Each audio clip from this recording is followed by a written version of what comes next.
My brother tried to drown me. What I uncovered about my real mom made everything clear.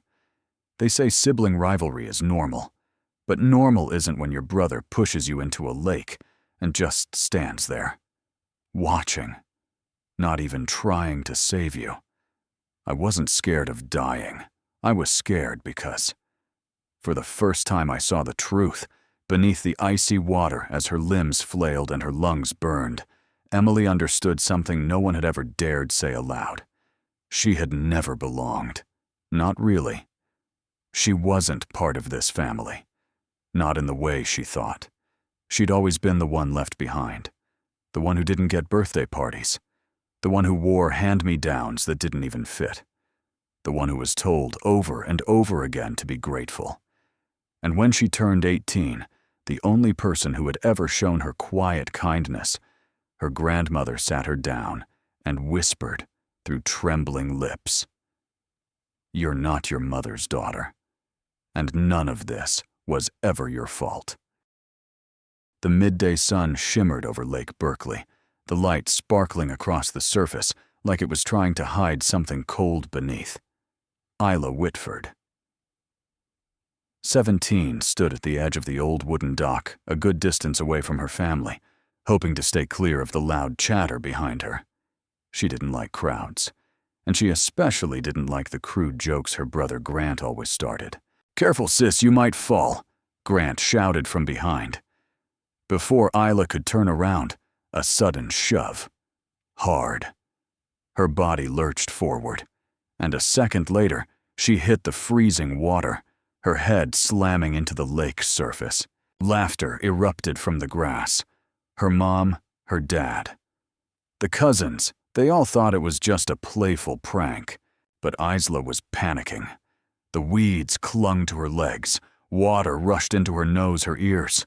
Her heart pounded wildly, her eyes stung from fear. She wasn't playing, she was drowning. She didn't know how long it took, but somehow, she reached one of the pilings under the dock and pulled herself up. Soaked and shivering, she looked up. Grant was chewing on grilled meat, a smug grin curling at his mouth. "Don't be so dramatic," he said. "You're not that fragile, princess." Isla didn't say a word. But in her mind, that look in his eyes, cold, unbothered, sharp as steel. It wasn't an accident. It was a message. You don't belong here. From a very young age, Isla Whitford learned that silence was the safest way to survive in her own home. She didn't throw tantrums. She didn't scream for toys. She didn't sulk when no one hugged her. She did everything the adults asked: clean test papers, a tidy bedroom, perfect manners like she'd been plucked from a parenting book. But in return, she got nothing. Not a smile, not a touch. Sometimes not even a memory, just a dismissive nod at best. At worst, complete invisibility. Grant was different. Grant knocked over the fish tank. He broke windows, failed math. And yet with one wink and the lazy excuse, he's a boy. Boys are just rowdy. Every mistake vanished like it had never happened. Her mother would even ruffle Grant's hair in front of guests and say, "He's got spirit." Not like Isla, always so quiet like a shadow. Isla never said a word, but she saw everything. She saw how she was punished for spilling a glass of water, while Grant laughed it off after punching a kid at school. She saw her mother standing in the kitchen one evening whispering to Grandma, "I care for her out of duty, not blood." Isla was upstairs pretending to sleep. She was 9, and that sentence carved itself into her mind like stone. She didn't fully understand the meaning back then, but the chill that wrapped around her chest told her all she needed to know. She wasn't one of them. She was the outsider. Over time, Isla stopped asking for fairness. She watched, she remembered, and she buried it all inside a quiet, wordless notebook. One day she would use every page and rewrite her story. That afternoon, rain began to fall, just as Isla arrived at her grandmother's house. June's little cottage sat deep in the pine woods, so quiet that the sound of raindrops on the tin roof felt like whispers from the past. Isla curled up in the old armchair, her hand still slightly swollen from slamming against the dock rail the weekend before. "Grandma," she started, not even sure what she was hoping for. "Grant pushed me into the lake." June didn't look surprised. She didn't gasp. She simply set her teacup down and looked at Isla with eyes that had grown old, but never dull. A long silence passed. Then she stood moving slowly toward a wooden cabinet and pulled open a drawer Isla had never seen unlocked. "Stay right there," she said, drawing out a faded brown folder. The cover read, "Whitford, Family Education Trust, Tuition Fund," she murmured. $160,000. Set up right after you and Grant were born. It was meant to be split evenly. Isla frowned. "Split, yes. But your mother said, Isla doesn't need it. She's smart, she'll make her own way." Her voice grew heavier, eyes still locked on Isla. Then, as if the rain outside had drawn a line across the past and present, she exhaled. "Maybe it's time you knew the truth." Isla froze. "You're not your mother's biological daughter," June said. Each word struck like a bolt of lightning. The air in the room thickened. Isla didn't move. Her eyes widened. Her lips trembled.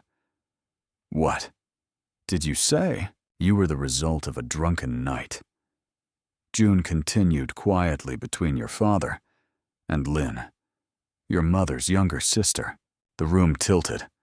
Isla gripped the armrest, her scalp burning. She had never even heard that name, Lynn, and never in her worst nightmares imagined something like this. "Lynn was just a girl," June said almost to herself. "When she found out she was pregnant, she panicked. Wanted to keep you, but the family told her to stay quiet. Your father denied it. Your mother wanted it all buried." Isla struggled to steady her voice. "Where is she now?" June paused. Then softly. 3 days after giving birth, Lynn jumped from the 4th floor. No note. The family called it an accident. A sob tore through Isla's throat, but she swallowed it. She stared at the folder in her lap as if tearing it apart could rewind time. But time was gone, and the truth had arrived uninvited, unforgiving. From the way Grant looked at her, to the distant tone in her own mother's voice, every puzzle piece in Isla's life began to align, and they formed a truth she could no longer unsee. The moon that night was so bright it made the lake look like it had been painted in silver. Isla sat with her knees drawn up at the tip of the family kayak, her eyes quietly following the horizon. Grant was paddling behind her, unusually silent. No teasing, no loud music, just the rhythmic dip of oars into the water, and the shrinking space between them. "Beautiful night, huh?" Grant said at last. His voice was soft, almost like the breeze. But there was something in it that made her skin crawl. Isla turned her face away and didn't answer. Inside, she was still reeling from the conversation with Grandma.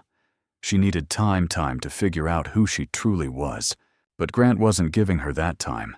Seconds later, she felt a sharp shove to her back. No time to scream, just a splash, and the water swallowed her whole. No laughter, no witnesses, no hand waiting to pull her back up. The cold hit like knives. Isla flailed wildly, her legs dragged down by the weight of her soaked clothes and the current beneath. In the blur of panic, she saw it, a flicker of moonlight reflecting off the anchor below. She reached for it with everything she had left. When she finally crawled to shore, shivering, breathless, and bruised, Grant was already there, calmly drying his hands with a towel. She jumped in to take a picture of the moon he told their mother. Slipped on her own. Her mother believed him. No one asked questions. No one ever did. But Isla was done believing.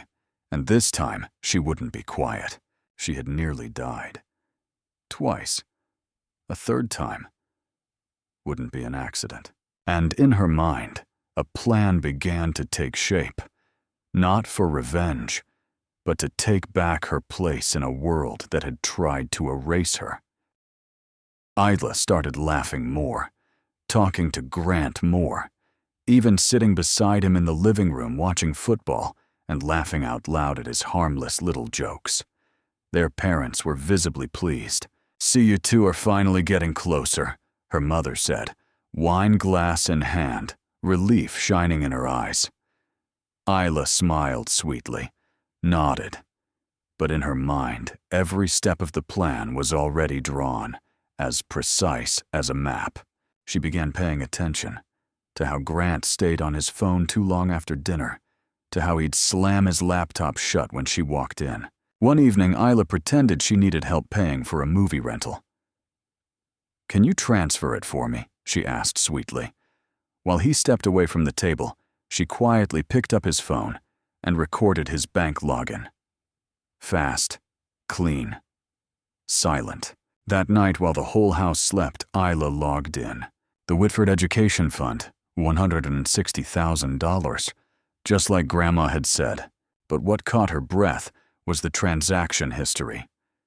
Dozens of small withdrawals, payments to e-wallets, sports betting accounts, even a charge labeled private tutoring.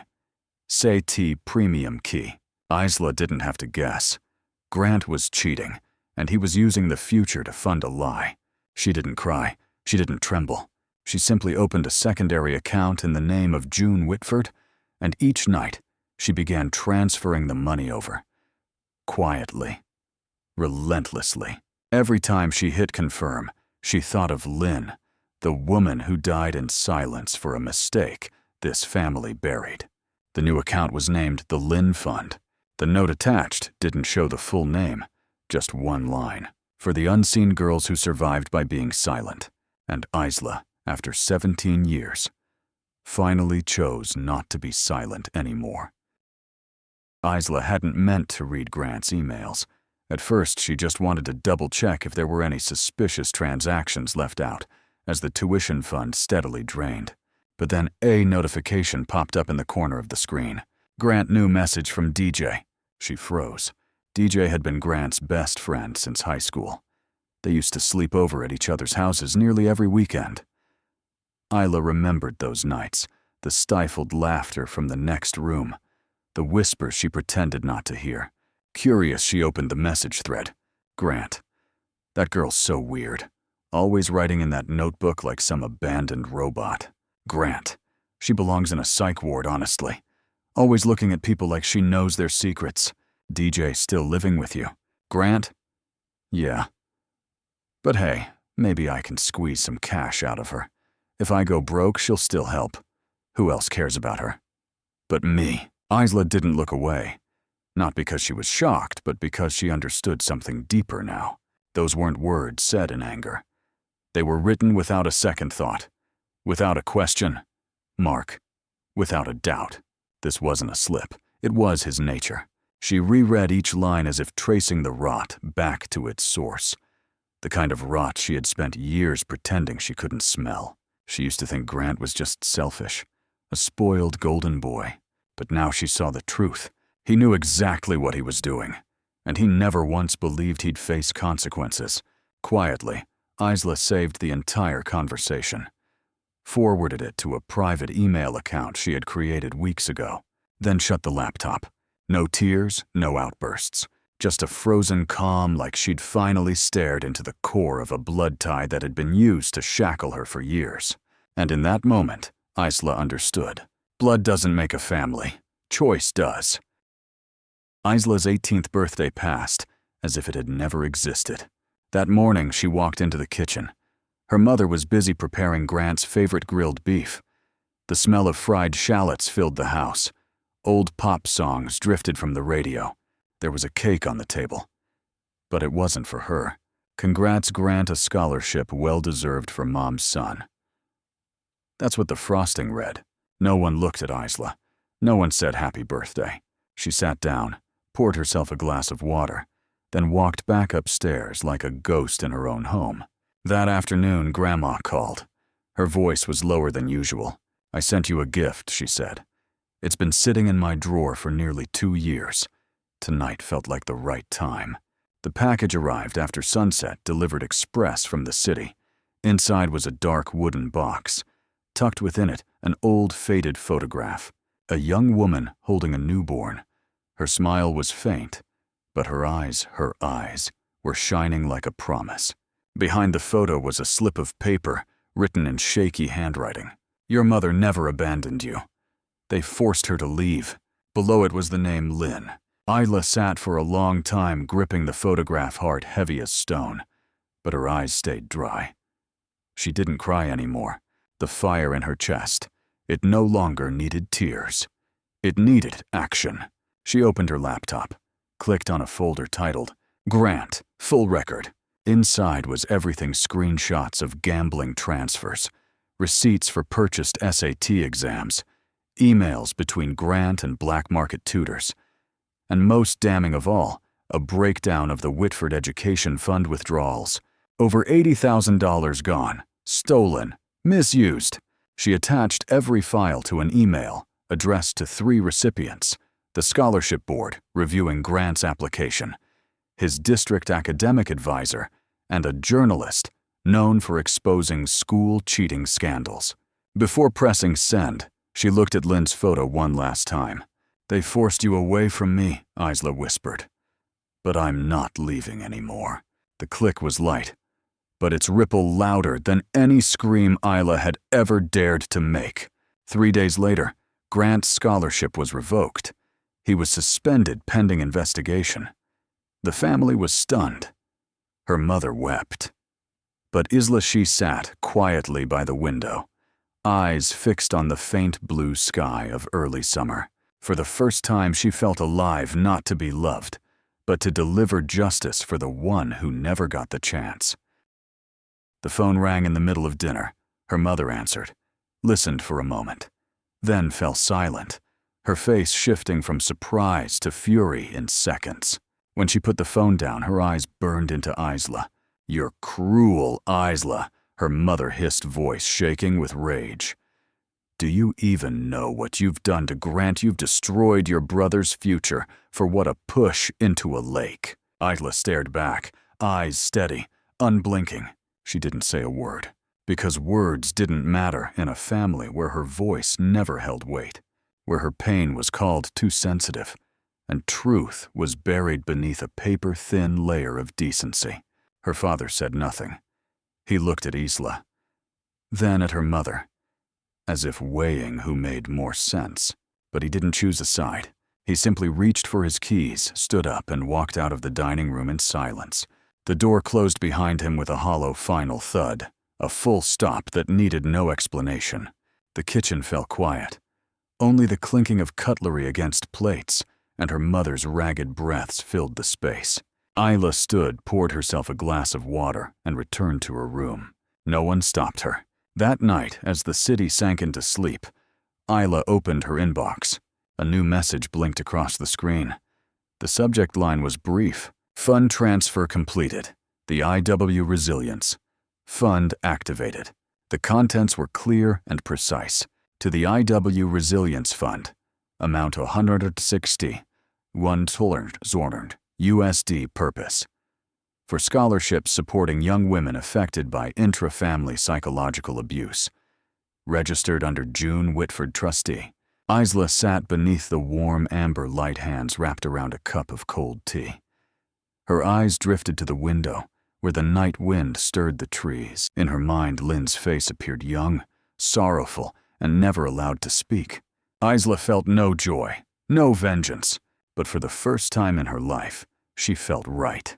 That family, it may have shattered in silence, but from that silence, Isla had created a sound, not to be heard, but so others, just like she once was, could be seen. Grant opened his laptop late in the morning, his head still foggy from a night of drinking alone. The scholarship was gone. The school was launching an investigation. His mother had cried herself dry. His father had disappeared the day before. Everything that once felt securely in his hands was slipping away faster than he could grasp. Buried among dozens of warning emails from the university and the bank, one message stood out. From unknown, sender resilience mail.net. Subject: You asked for silence. You got it. Grant clicked.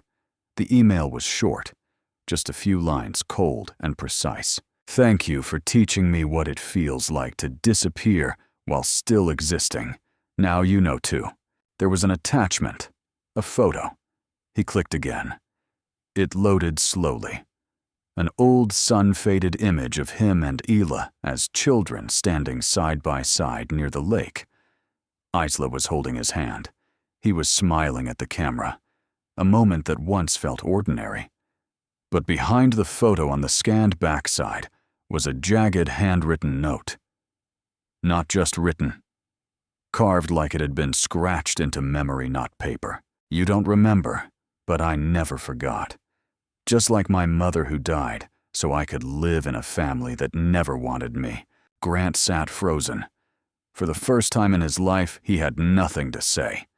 He couldn't delete it, couldn't deny it, couldn't spin it into a joke. He could only sit and stare into the truth he had helped build. Not with a knife, but with negligence. With a cruelty taught by a family who never once told him to stop. Autumn in New York was colder than Isla expected, but the chill in this city felt honest, raw, real. It didn't hide behind forced smiles or family dinners no one meant. After everything, Isla moved in with Grandma June into a small apartment in Queens. They ate dinners of buttered toast and chamomile tea. They didn't always talk much, but her grandmother's eyes said more than words ever could. They told Isla, "You're not a burden. You're home."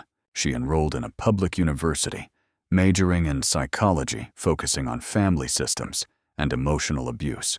Each lecture, each textbook, felt like peeling away another layer of a past she was once forced to wear. But this time Isla touched that past by choice, not to bleed, but to understand, to heal. On graduation day, Isla stood on stage. Her hair moved gently in the wind. Her speech was short, no grand metaphors, no rehearsed tears. "Family isn't where you're born," she said. "It's where they choose to keep you or they don't." In the audience, Grandma June sat upright. Tears rolled silently down her cheeks.